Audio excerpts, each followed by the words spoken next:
So, welcome to our 6th episode of Becoming a Post-Growth Planner, Obstacles and Challenges to Changing Roles and Practices. I'm Christian Lamker, Assistant Professor for Sustainable Transformation and Regional Planning at the University of Groningen in the Netherlands. And today I'm happy to welcome Robin Boyle, Professor at Wayne State University in Detroit, United States. So welcome to you. You can shortly introduce yourself. Well, it's good to see you, Christian. It's been a while, and I'm very pleased to see that you're making your career and combining different countries. I think the fact that you're in the Netherlands is great.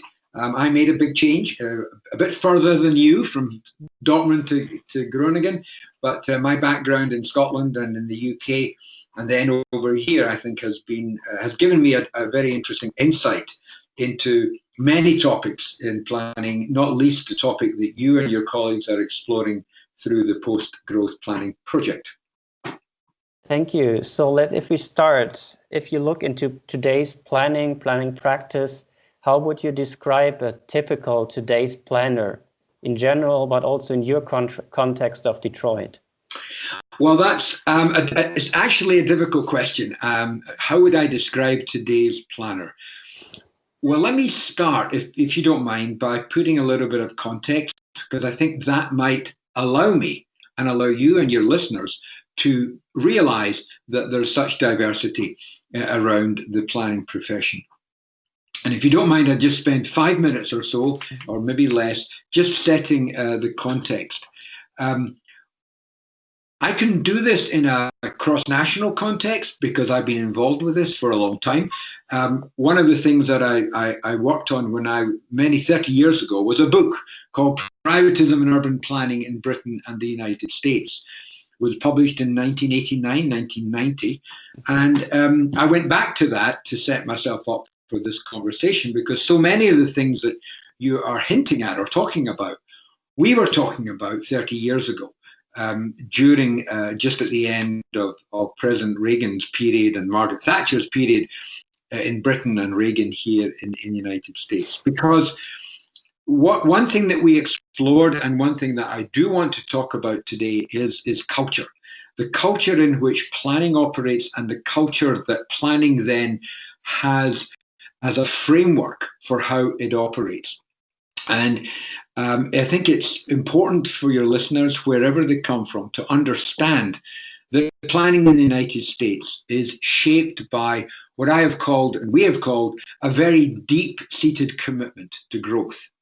So your title, Post-Growth Planning, is a upfront and very violent challenge to the way in which planning operates here in the United States.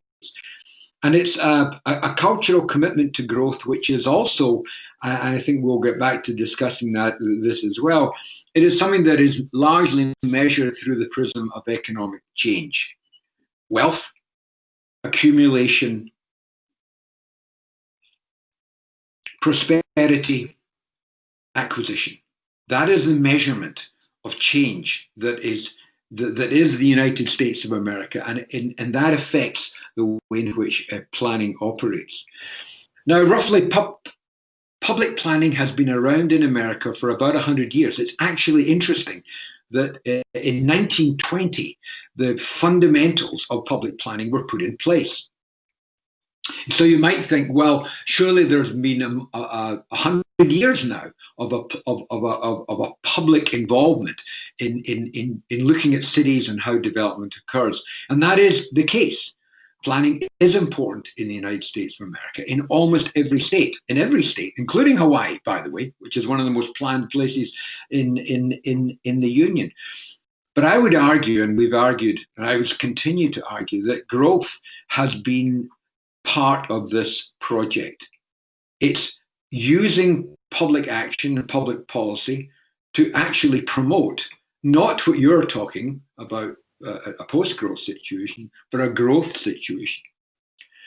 And that has been important for a long time. Even the well-known components of public planning in the U.S. over these 100 years, and you can easily remember what they were. Rebuilding the South as part of Roosevelt's New Deal, number one. Number two, building interstate interstate highway system under Eisenhower, remaking the downtowns in the United States, funding the housing machine in the post-World War II period. All of these, if you think about it, have been feeding that growth machine, which is the famous term that has been widely known in the United States. And again, your title is a direct challenge to that we're about. So, to answer your question, the vast majority, or the overwhelming majority, of planners working in the United States continue to pursue a growth agenda. Yeah, so we already use the title that's somehow then violent towards these ideas. But do you see the importance to understand what hinders planners to think in this post-growth direction? So planners is only one part of this growth machine, of course. There are challenges. There is no doubt. But let me give you some examples, and I think it's important that we understand that. And we've argued this for over 40 years, 30 years or so, that the growth mechanism, the growth machine in the United States of America has in itself challenged the very concept of place, the very concept of community, something that planners are deeply connected to. Would you agree with that? Definitely, yeah. Well, our argument is that from the mid-1970s, when there was a global realignment of the economy, it was due to a change in the oil industry long before you were on this earth, Christian, or your colleagues. The back-to-back recessions of the 1970s restructured the global economy. And what happened at that time, and it's probably because of lots of issues in American society, people lost that or began to fracture the connection between growth and place. For from the mid-19th century through to the mid-20th century, growth was largely urban, the big cities, the great cities. In the late 1970s and into the 80s, with the Reagan administration in particular, there began to be a break of that. Prosperity would be found wherever it was necessary. It was, in a sense, the great shift from supporting cities to supporting development, growth, wherever it was possible. Famous statement from Gerald Ford when he was president: "New York, you're on your own." The crisis in the funding of the of New York. It didn't go into bankruptcy, but it got really, really close. Trace that forward, and you can see how cities and place, and to some extent community at the local level, has been weakened by that failure to continue to support cities. And there's a big challenge here in the United States. If planning is about place and community, connectivity, density, how do they connect that to this cultural pursuit of growth? And if that happens to be in Dakota or Oklahoma or in the panhandle of Texas, then so be it. That is where funding and money will go. So there is a deep challenge at present. And I'll come back to that when I try and answer some of your other questions. Yeah, we met each other also in Dortmund, in Germany, and also in Melbourne, in Australia. Did you observe major differences there, or what was striking when you observed planners, urban development in these two cities and their surrounding regions? That's a great question and a very difficult one to succinctly answer. Could spend hours talking about that. So for context for the readers, yes, I had an opportunity 5 years ago to take a year out of my work and go and live in Dortmund in Germany, and then come home, recharge for a month or so, and then go for 6 months. The most exciting time probably in my career in the city of Melbourne, Australia. I found in both places similarities and dissimilarities. The dissimilarity was that I did feel a stronger commitment to place in the German system and in parts of the Australian system. But on the other hand, I also found the same tension of pursuing growth and trying to hunt for that, hunt down what's the latest growth paradigm that we can pursue. It was quite similar.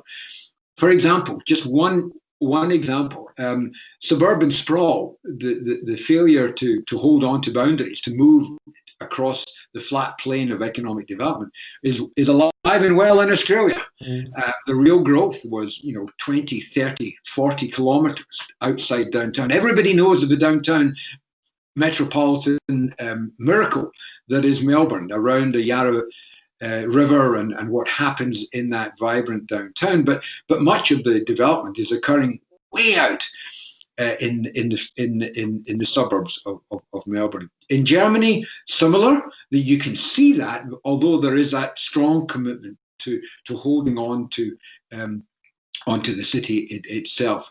But I saw similar tensions that occurred when I looked at planning mechanisms in each of these three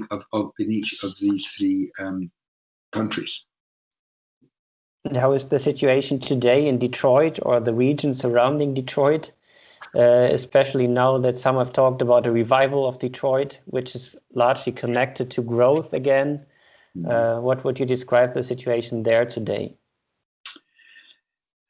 Well, today is a very interesting word. It's a small word. Today, of course, we are impacted, and it would be wrong for me speaking to you today on the 16th of November 2020, not to mention the context in which we are. COVID, the global pandemic, is having an enormous impact on all of us.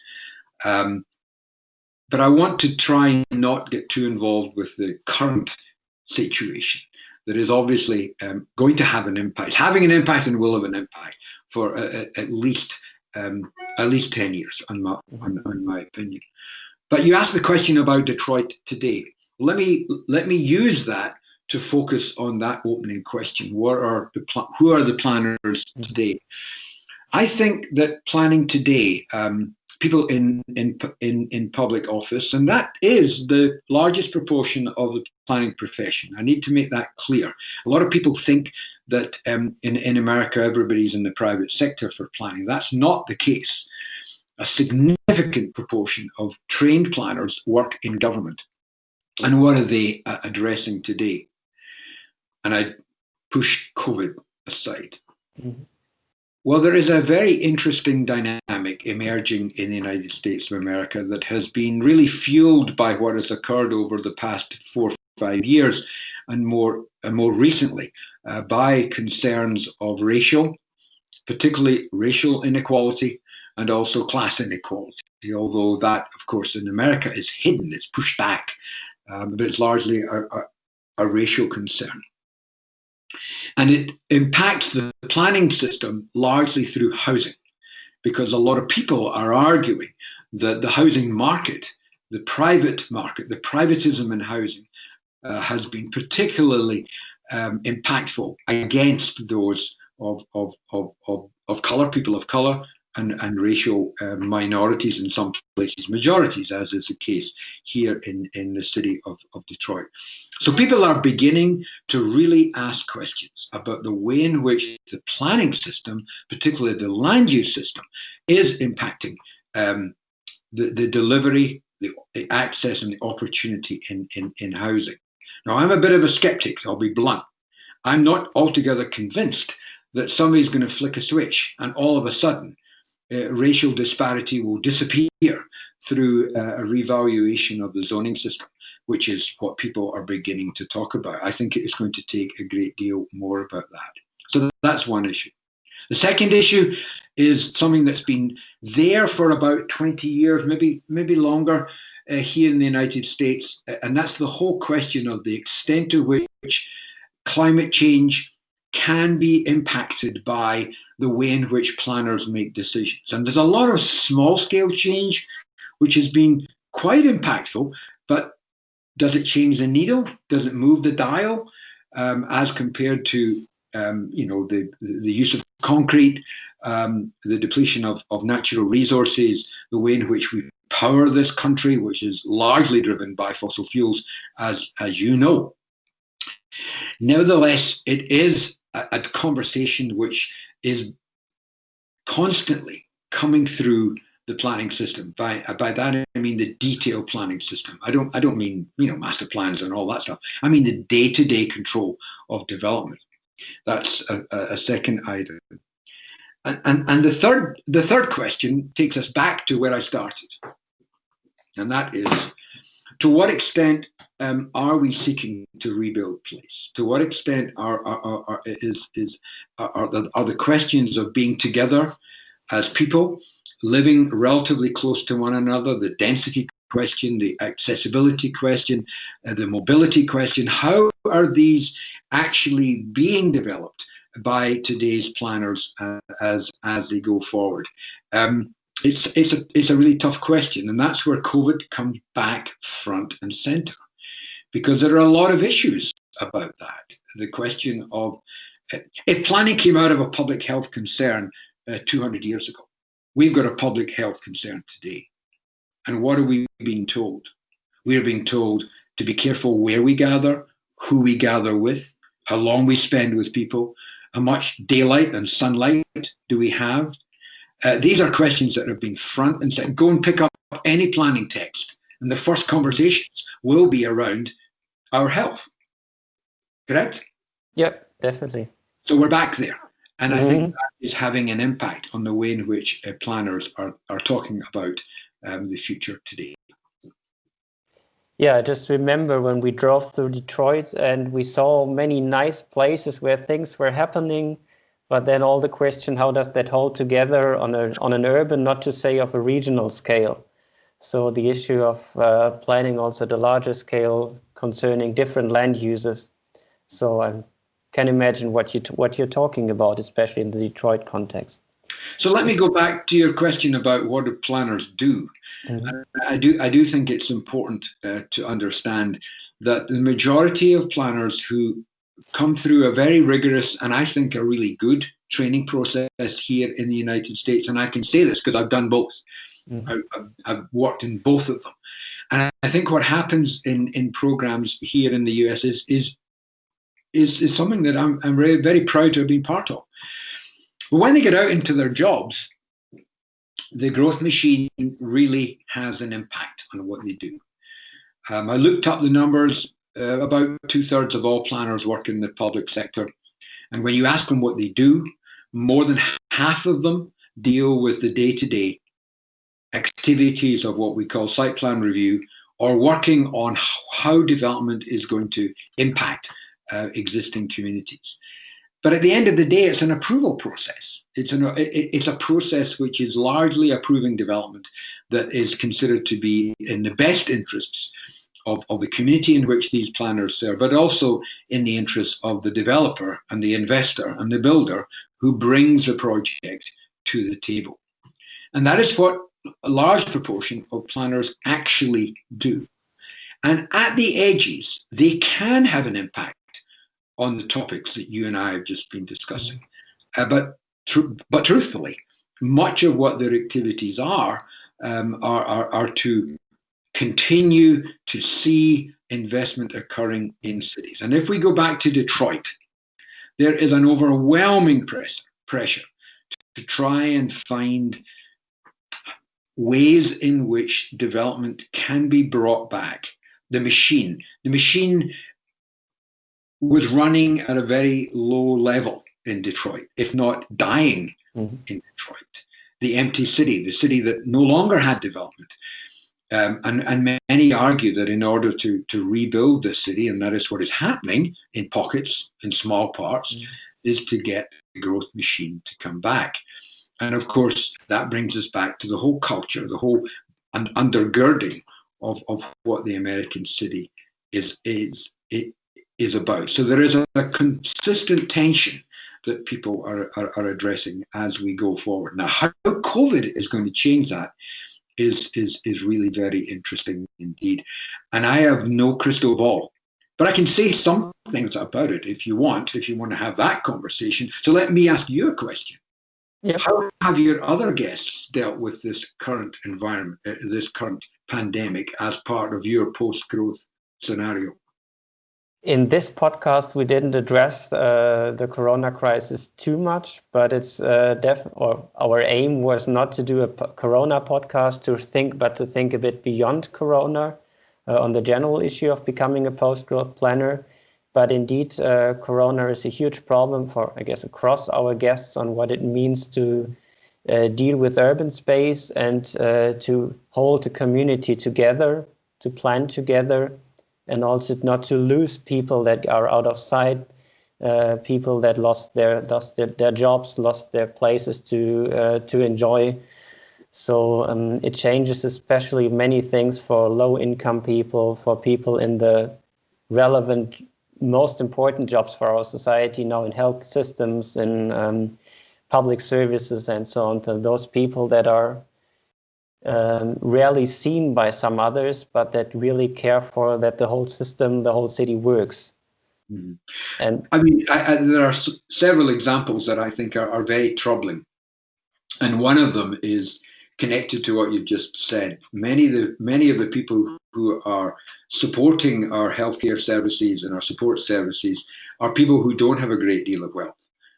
They rely upon inadequate transportation services here in Detroit, and yet it is the bus services, the transportation services that are most hard hit.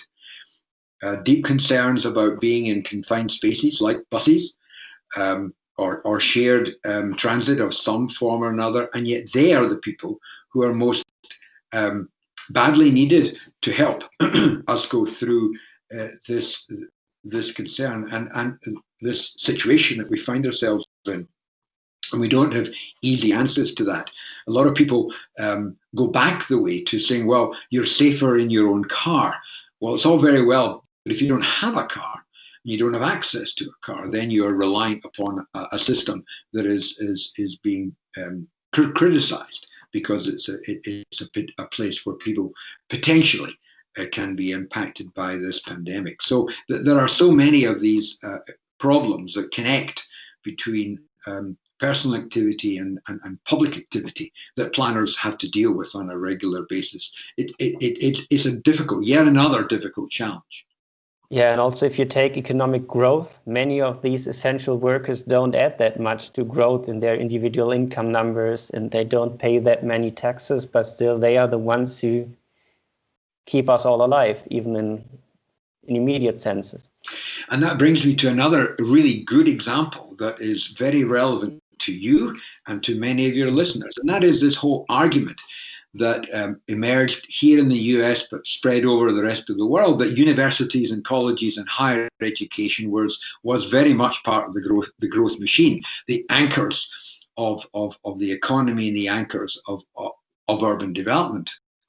Well, that's a difficult issue when you're now seeing places like universities becoming either the petri dish of coronavirus spread, or becoming isolated, quiet, almost dead areas because the occupants of these centers of learning, the anchors, have been told to stay at home.